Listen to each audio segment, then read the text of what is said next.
Good morning, everybody. Welcome to the January 13th Electric Toasters meeting. This morning, I'd like us to all mute ourselves and focus on this flag, and we'll recite the Pledge of Allegiance. Pledge allegiance to the flag of the United States of America and to the republic for which it stands, one nation, under God, indivisible, with liberty and justice for all. Our Toastmaster this morning is Vicki Chatterton. Vicki, would you get us started off this morning with how we're all going to be just Ducky? Thank you very much, Ian. Yes, I saw the theme and I thought that it's perfect. We just need a little bit of levity and just good things in our life. And when I hear the word just Ducky, that phrase, it puts a smile on my face. It's like things are going to be okay. I did look it up though, because I needed to find out if it had an origin. And apparently it is British slang. And in Britain, it means more of an endearment towards a female. And so a person might say, get your wiggle on, Ducky. We might be late for the movie. And so that's where that came from. And we do have a guest today, Edry, correct? Is that how we pronounce your name? Oop, I don't think your speaker is on. It might be the connection. So nope, we just still can't hear you. So I'm not sure what's going on, but that's okay.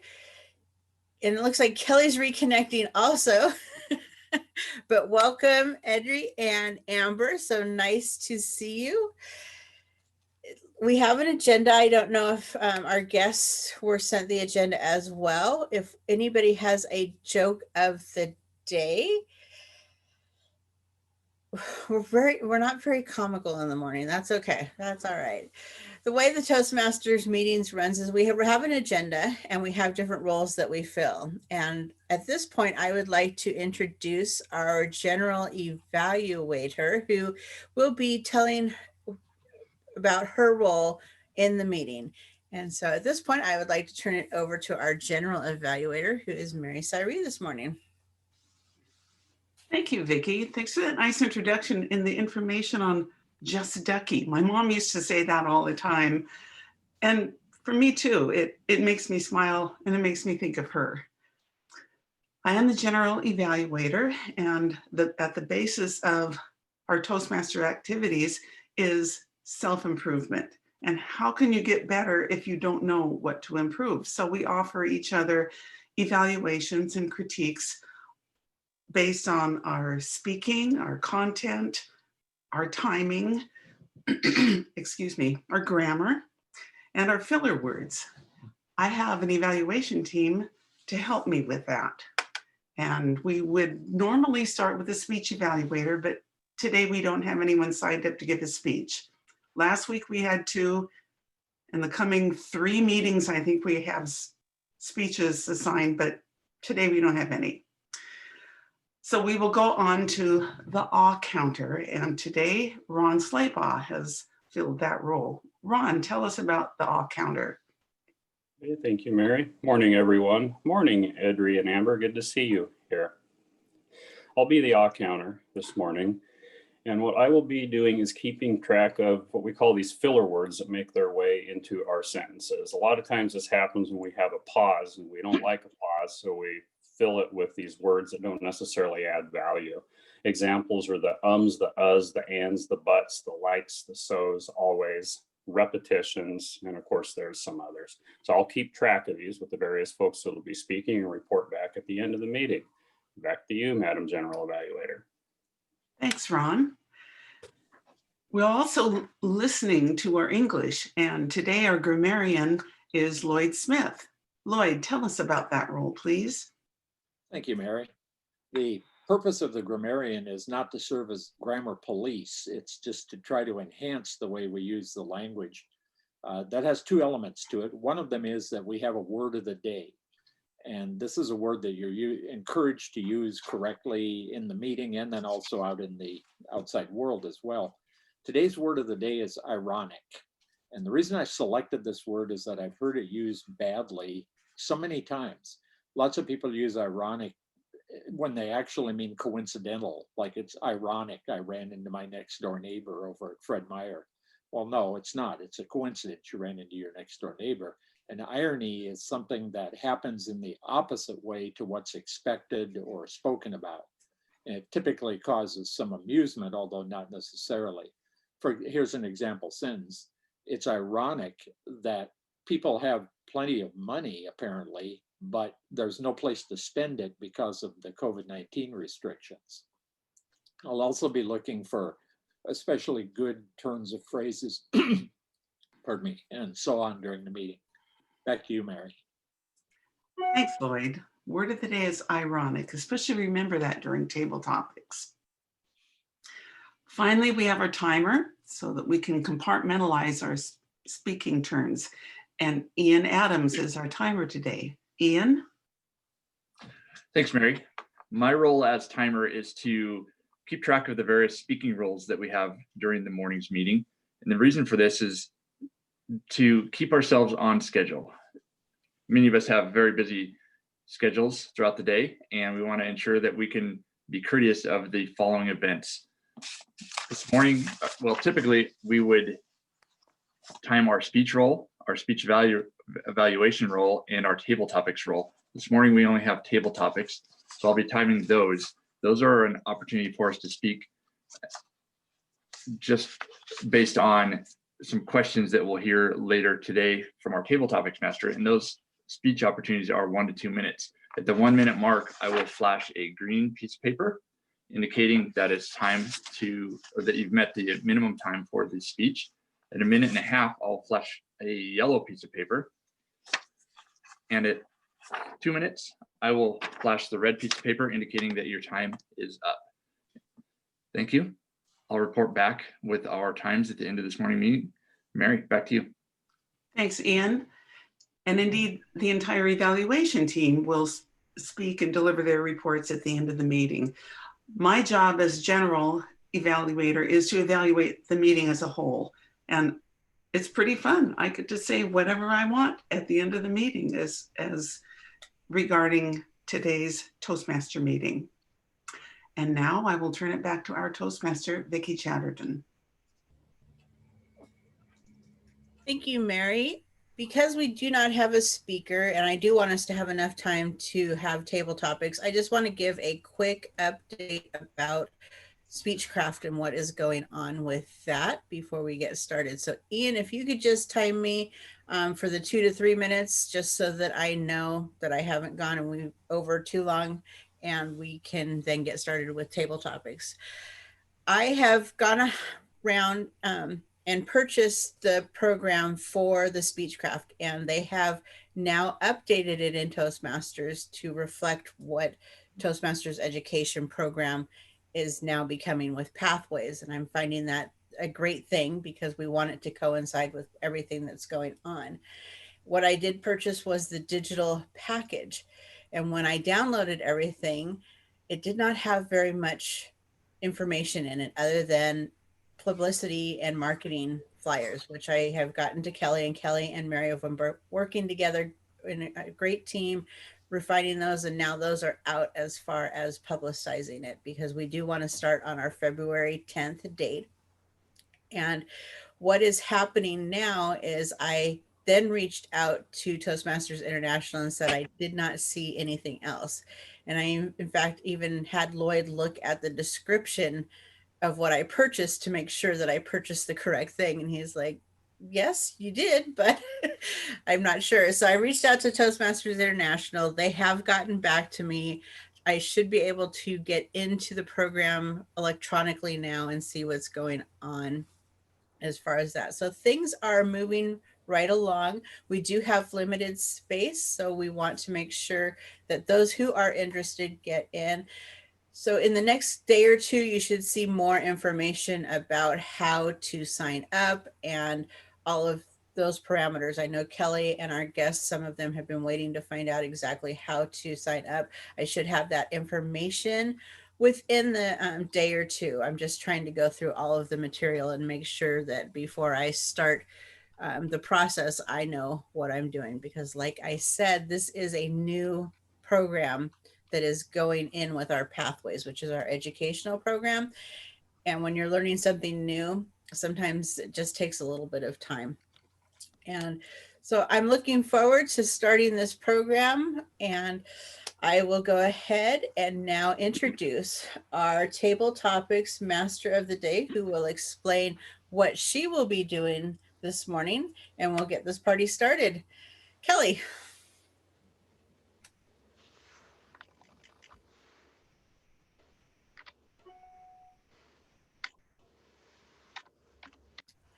Mute You're on yourself, mute. Kelly.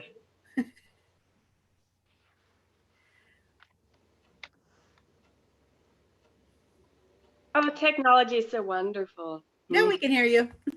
Okay, so I've got a laptop and my phone going at the same time. So I'm just trying to get all organized here. So welcome, everybody, and thank you, Edri and Amber, for coming. Let's see, I let out an that's because I haven't been to Toastmasters in a while.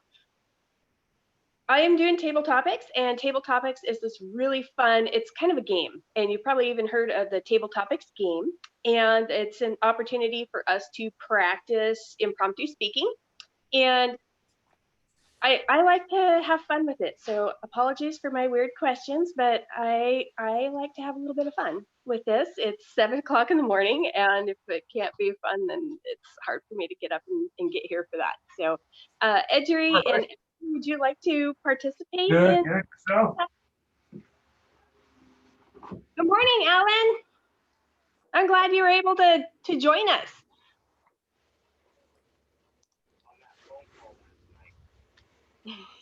right. Oh, hang on just a second. Okay.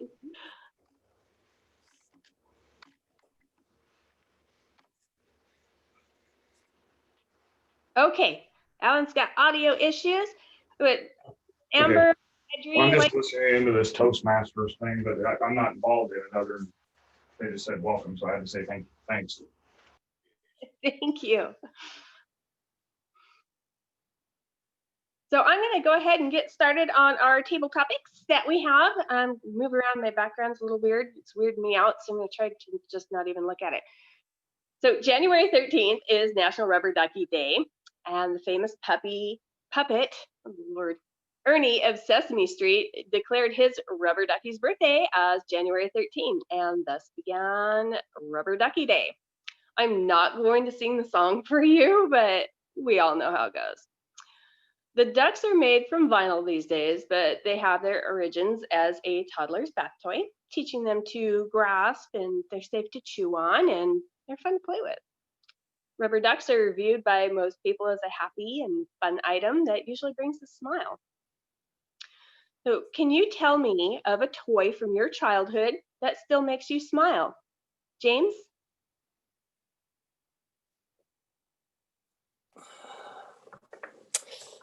Oh, good question. You know, can't think of anything right off the top of my head. I guess I'd have to go with this unusual rubber ball that I found, just a little rubber ball. And I can't remember how long I had it. I guess it was kind of special to me because I just found it in church when I was with my grandma and grandpa, and it just came rolling down the aisle, and I just picked it up. And so I had it for a while, and I would play with it, bounce it off the walls of our garage, etc. So that brings back good memories for me. I guess another thing would be just, I liked baseball as a kid, so my baseball glove. I actually still have one of the last ones I had, probably that I got when I was 13 or 14 years old. I had a pretty big family, so my brothers and I would stand outside in our front yard and throw back and forth and play catch. Occasionally there'd be a mishap. There was a few broken windows. My dad wasn't too happy when we broke out his truck window of his pickup. So yeah, he told us we should be getting better at playing catch. And then a couple errant throws by my younger brother that broke house windows. So I'm sure my parents liked it when we went off into the field or actually started playing little league and minor league. So those are the two toys that I can think of in my past that have brought in joy to me. Thank you. Thank you, James. So the fun with table topics is I I or somebody else will pitch these questions, but ducking a question is always fair game in table topics. And with that, Ron, would you rather fight one horse-sized duck or 50 duck-sized horses? Well, Kelly, it's early in the morning. I have to think about that for a moment. One horse-sized duck or 50 duck-sized horses? My preference would be neither, clearly, because why would I want to take on that task? But in the situation where I absolutely have to choose, I would take the one horse-sized duck, and here's why. As I thought through what 50 horse or duck-sized horses could look like, I thought about that movie Gremlins, where you have a whole lot of these little critters that are going after you. And if we're talking about a legitimate fight here, fight for your life, I don't care how small these critters are. Trying to take on 50 of them can be one heck of a challenge, particularly if it comes without any preparation and I didn't have any tools or weapons at my disposal. Now, if these were ant-sized ducks, for example, and I had some insect spray, that'd be a whole different ball game. I'd go for the quantity in that particular case because I'd be well prepared. Heck, I don't think my heart rate would even get up. That would be pretty easy. Just like spraying some poison at bees or ants from a long distance away, I'd probably be successful in that situation. But something the size of a duck, boy, I think those could creep up on a person and certainly do some damage, particularly if they had some teeth. And those horses sometimes can have teeth from what I remember. I didn't ride horses a whole lot when I was a kid, but certainly would feed them apples from time to time. And it took me a bit to learn to hold my hand really flat and give that horse that apple. It got me a little bit at first in my younger days. I did eventually get it figured out. That might be my preference, is just to fight the one large animal versus the multiple small ones. Thanks, and back to you, Madam Table Topics Master. Thank you, Ron. Thank you for being a good sport. This is what happens when I pick a topic and then I get stuck and then I go to the internet and then we end up with questions like that. So most of you have heard, and especially from this morning, the expression, "That's just Ducky." Its meaning does change on how it's said. It can mean good or bad. That's just Ducky. Tell us something just Ducky about your week so far. Mary? Well, isn't that just Ducky? When you say it like that, it brings to mind a set of irony. What would be ironic about my week so far? Things that are going in the opposite way. I love to go on walks, especially when it's just a dry day. That's all I ask for. It can be windy, it can be hot, just make it dry. I have an Airedale, there she is, and they're very hairy, they're very furry, and she picks up every little piece of sand and grain that's on the trail, mix that with water, and she's just a big lump of mud when we get back to the house, and I've got to give her basically half a bath when we get home. So that's just Ducky. And she kind of looks like a duck when she gets home, except I think ducks don't really gather up all the dirt. It just rolls off their back, but she soaks it in like a sponge. I'm going to shift a little bit here on the Ducky phrase. When I was 20, I moved to Seattle and I was fresh off the farm. There was a lot I didn't know about. One day it was pouring down rain and I got on the bus and it was at the end of its route. So it was going to sit there for 10 minutes. And the bus driver struck up a conversation with me. He said, "Terrible weather out, isn't it?" Yeah, it'd been pouring down rain all day. It was just horrid. And he said, "It's a great day if you're a duck." And I said, "What?" I had never heard that before. "What did you say? Did I hear that right?" He repeated it. And I still looked perplexed, I guess, at him.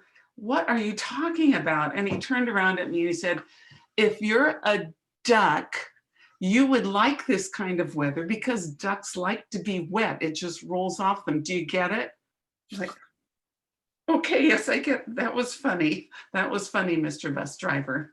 So the day is just Ducky. Back to you, Kelly. Thank you, Mary. So waiting for a table topic can sometimes leave you feeling like a sitting duck. How do you prepare yourself for an oncoming random question? Lloyd? Thank you, Kelly. That's an interesting question for me because I spent over 30 years teaching high school kids. So I heard random questions, well, pretty much on the hour, more often than that, actually. So I don't think there is any way to prepare oneself specifically. In other words, was I sitting here waiting for some incredibly difficult question from you? No, I wasn't, for two reasons. First, I knew that you weren't going to ask any really bizarre questions just because I know you, but also I'm pretty good at handling them, so it doesn't bother me much. But I do think that the way to do it, if that is a cause of concern for you, is to think this way. You have to think about how you're going to structure the answer to any question you hear, anything around the house or at work or whatever. And if you have some kind of a structure to it, you're going to be okay. And what I would recommend is thinking about the word Oreo, O-R-E-O. Give your opinion about whatever you just heard as a question, then give the reason why you have that opinion, that's the R.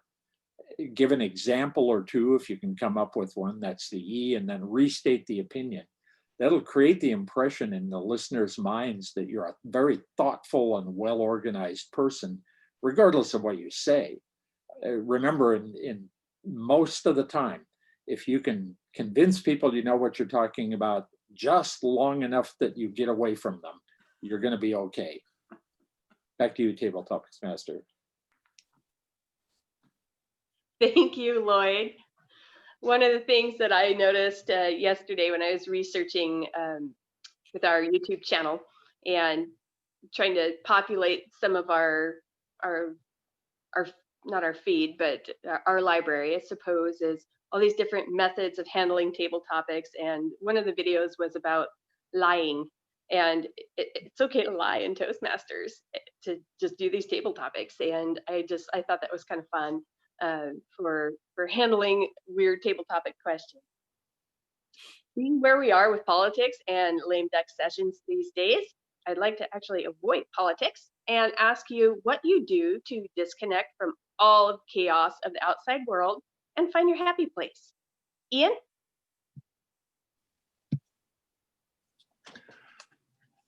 Thanks, Kelly. I think that's a pretty easy answer for me. I just simply don't pay attention to all the news stories that Apple seems to want to flash on my home screen every day.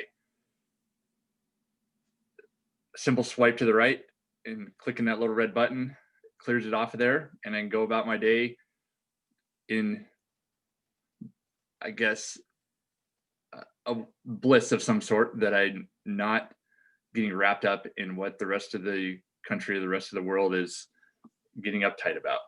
In a way, I'm a bit of a ostrich with my head in the sand,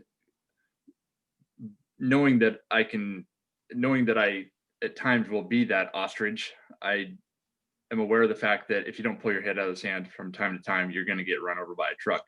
So I will occasionally, once a week, maybe pull up my phone and start looking at what's going on in the news. And of course, I can't help but hear conversations from folks that I run across from a day-to-day basis that will talk about politics or other world news or national news things. But for me, my happy place is getting projects done. And I have a lot of different types of projects. Here at home, I've got a couple of automotive projects, a hot rod and an old International Scout that I've been working on for a long time. And I'm getting really near the point where I'm about to start up this International Scout for the first time in close to 10 years. It's been a long project. My happy place is focusing on getting that done. And the reason for that is that as soon as that one's done, I can start working on the one I really want to work on, which is my old 1930 Ford Model A Coupe. That's my happy place, is being in the garage, hanging out with my family, doing family stuff. Thank you, Madam Table Topics Master. Well, that's great. Thank you, Ian. It'll be exciting to hear about your projects. And my last question I have spooled up here is, can you tell us of a time when you were like the quote, be like a duck, calm on the surface and paddling like the dickens underneath? Vicki? Thank you, Kelly. It seems like that has been my whole life. Is that I seem calm on the surface. People don't know what's really going on, and I'm just paddling underneath. Right now, I'm gearing up for my busy season of the year, and I've been on calls with people where I'm preparing things, and they're saying to me, well, how can you be so organized and have all this going with everything that's going on in your life? And I just think that it's something that I've learned, because over the years, I've learned that if I seem calm on the outside, it keeps everybody else calm. My mom was one of those types of people that could easily get riled up and, anxious about things. And so I just learned that if you stay calm, it'll blow over, and like a duck, it'll just roll off your back. And I think that is what some of my personality came through, is because I learned that just stay calm. But in the inside, people didn't realize that I was trying to think and everything's going on. It's just who I am, and it's just Ducky. Back to you, Kelly.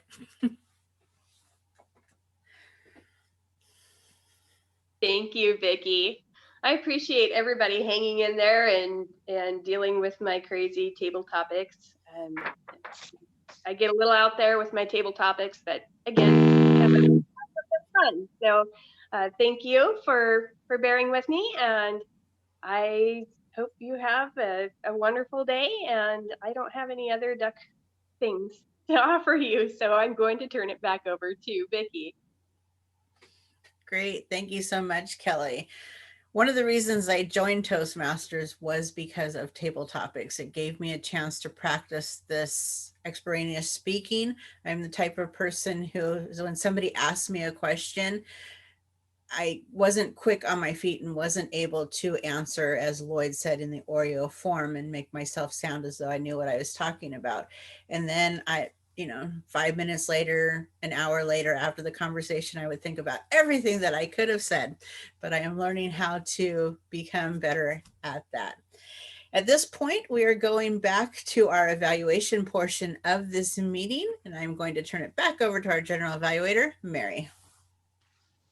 Thank you, Vicki. Thank you. It's evaluation time, and we are typically going to ask the speech evaluator, but we will circumvent that, just pass right over that and go directly to today's, to today's awe counter, Ron Slaybaugh. Ron. Thank you, Mary. For the handful of us that are out of practice with this, we did have some activity overall. I have my name at the top of the list here. I don't have anything recorded for myself.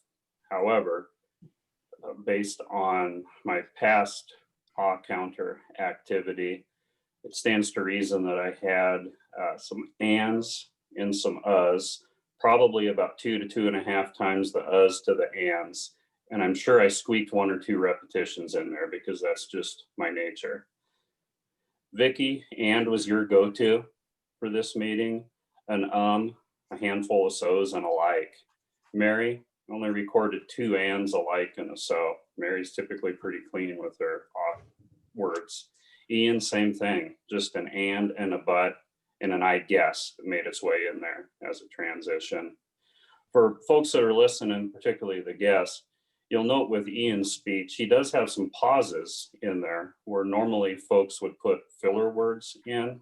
And I can say, just based on experience and in talking with other folks, those pauses to the speaker seem a heck of a lot longer than they are in reality. There is nothing wrong with any of Ian's pauses. And he has learned during his time with table topics not to fill those up with filler words. And by the way, when Ian takes on this role that I'm in right now, he is very effective. He's downright brutal in a good sort of way, because we are here to evaluate and to self-improve. Lloyd, you did a heck of a lot better. Both Lloyd and I have got into this lull of the uhs and the ums. I only recorded one for Lloyd, an and, a but, and a so. Edry, you were clean, have nothing. Come on, okay, thanks for the smile. James, we have an two ands, two so's, an I guess, and a yeah. Amber was clean also. Kelly, fairly active, and you admitted that up front. You had a little bit of everything but like. I didn't record a like, 2 repetitions, and a kinda. Looks like your go-to is so, followed by and. That summarizes my report. Back to you, Madam General Evaluator. Thank you, Mr. Counter. And now we'd like to hear from Mr. Grammarian, Lloyd Smith. Thank you, Mary. Ironic didn't get much play as the word of the day. In fact, Mary used it once, and that was the only one I heard. Apologies if somebody else used it. Kelly gave an example of it, though, when she was introducing the question that she asked Mary, when she used a kind of a sarcastic tone on, isn't that just Ducky? In other words, she was suggesting that the reality was the opposite of the perception, which is what ironic means. In terms of grammar usage, first of all, most grammar rules are not really rules at all. They're more like principles or suggestions, and there's a lot of fuzziness, so I don't worry about the small stuff. In my expert opinion, as a English major, those things don't matter. There were 3 things that I'd like to mention, though. One of them is that Kelly used the expression, something was weirding her out. That sort of a use is called verbing. It's converting what should be some other part of speech into a verb.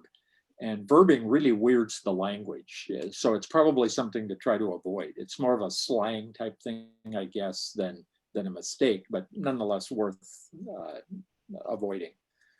Mary, you used the word basically at one point, like something is basically something.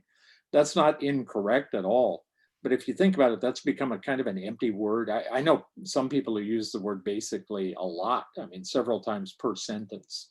It typically doesn't mean anything to say that something is basically something else. I mean, it either is something or it's not something. It basically doesn't add anything. So not a mistake, but worth avoiding. I thought the neatest expression of the day was one that Ian used when he pointed out that if you are an ostrich, you can get run over by a truck. I thought that was a really great phrase, and I'm going to try to remember that one.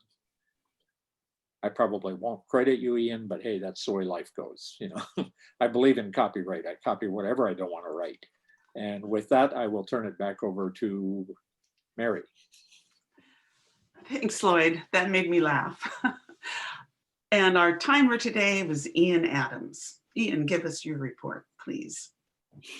We did great on time today. Vicki, you came in at 2 minutes and 11 seconds in your Speechcraft presentation. For table topics, we started off with James. James, you were at 1 minute and 25 seconds. I also have my childhood baseball mitt that at one point my son will be growing into, I'm sure, and immediately asking me for a new one because that one's worn out. Ron, you were at 1 minute and 57 seconds.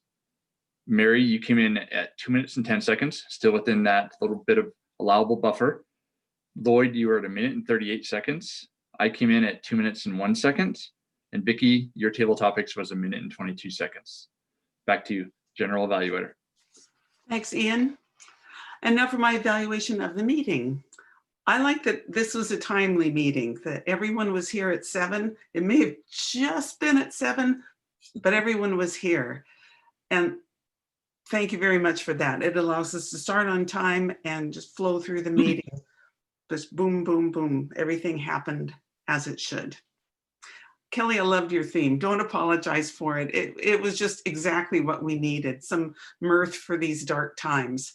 And your questions were creative, and they brought up some unique images. The 50 duck-sized horses, I never thought of that. And Ron, thanks for the turn on that of 50 ant-sized horses, and you would just use insecticide on them. I was like, that was great. Really needed a good laugh about that. A little area for improvement that's really not so little is to make sure that speech role gets filled. Now we've got one speaker for the next 3 weeks, and then we start speechcraft. So if you're working on level 1, it's been a while since you've given a speech, we can have 2 speakers per meeting. So take a look at your path and maybe give the icebreaker if you haven't done that yet. Level 1's pretty easy and it's kind of fun.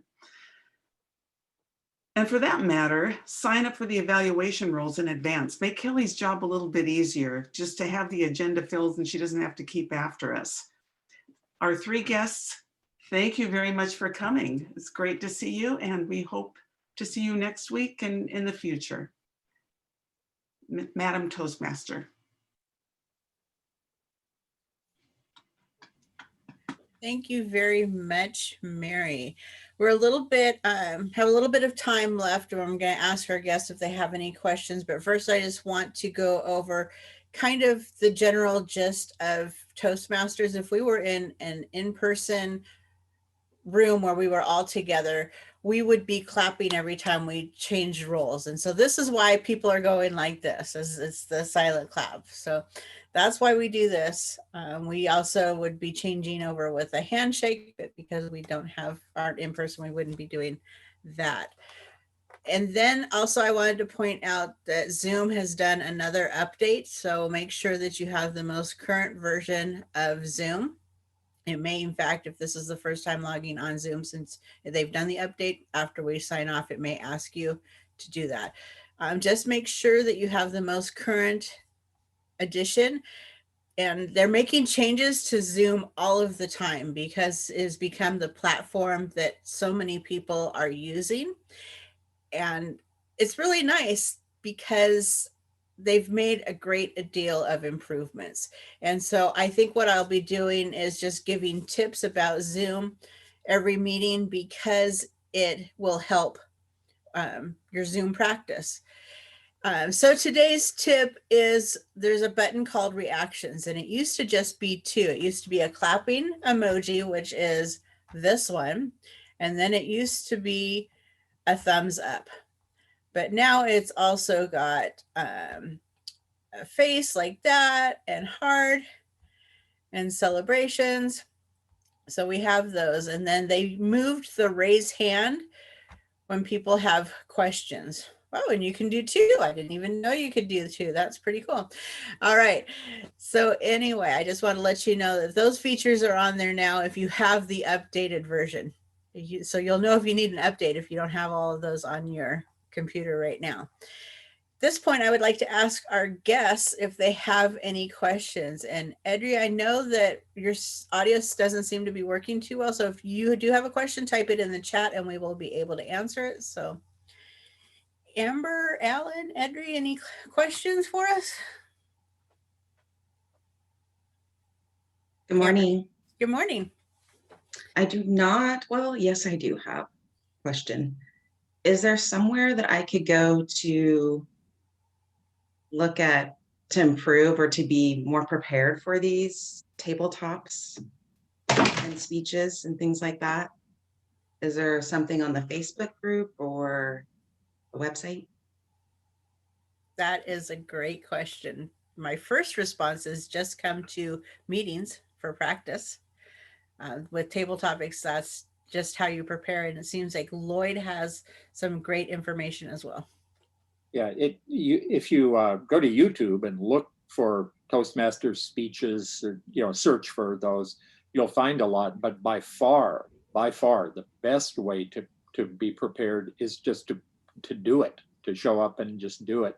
One of the advantages of Toastmasters is that it used to be, I think, an official slogan is that it's a safe place to fail. That is, if you screw up a speech or something here, all you'll get are people offering you suggestions for improvement. It isn't like your boss is sitting here who's going to decide whether to promote you based on how you speak here. This is the practice. So I recommend just practicing a lot as the best way to do it. Also, I think on Toastmasters.org, there is publicly available tips for table topics. And they give you tips for how to exaggerate, how to lie, how to change the subject. And I guess lie, there's probably a better word for it than lie, since that's a sin, but Improvise. Toastmasters.org. Improvise, Mary. Improvise. Yeah. Thanks. Ian? The other thing to keep in mind is that if you don't have an immediate answer for the question, you can default back to one of the questions you heard previously. For instance, I really liked the question that Ron had about the 50 duck-sized horses or the one horse-sized duck. I've got quite a bit of experience with some wild ducks, and I know that I would have a little bit different answer than what Ron had. Anyway, you don't have to answer the question if you're caught too off guard and you can't come up with a subject. You can just pick another topic.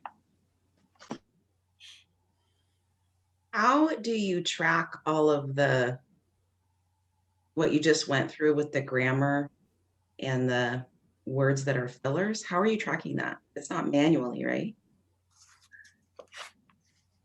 Yes. Oh, I make notes. I can't remember that much stuff all at once. So there's I don't think there's an official way to do it. You just do it kind of on the fly, whatever works. you were really good. So do you stay in that role? I mean, is that your role for the year, or No, there's a series of roles. Kelly does the agenda, and so it's possible to ask for a role if you want a particular one, or you can just have her assign you a role. Everything in Toastmasters is learned by doing. okay, thank you. And Kelly, do we have an electronic version of the counters report? Because I know that, do we? I think we do somewhere, actually. So I will go and look for that and see if I can't find that. I do believe we have it, but I got to go dig it up. The other suggestion I have is I just started our own YouTube channel because all these meetings are recorded, and so now we need to upload them. And I'm trying to build our library, and I'm just going out on YouTube and finding some cool videos that I find that I like, and I'm just adding them to the library. So there's some on table topics and impromptu speaking. There's not very many right now, but I hope to kind of keep building and adding to that just to have as a resource for everybody.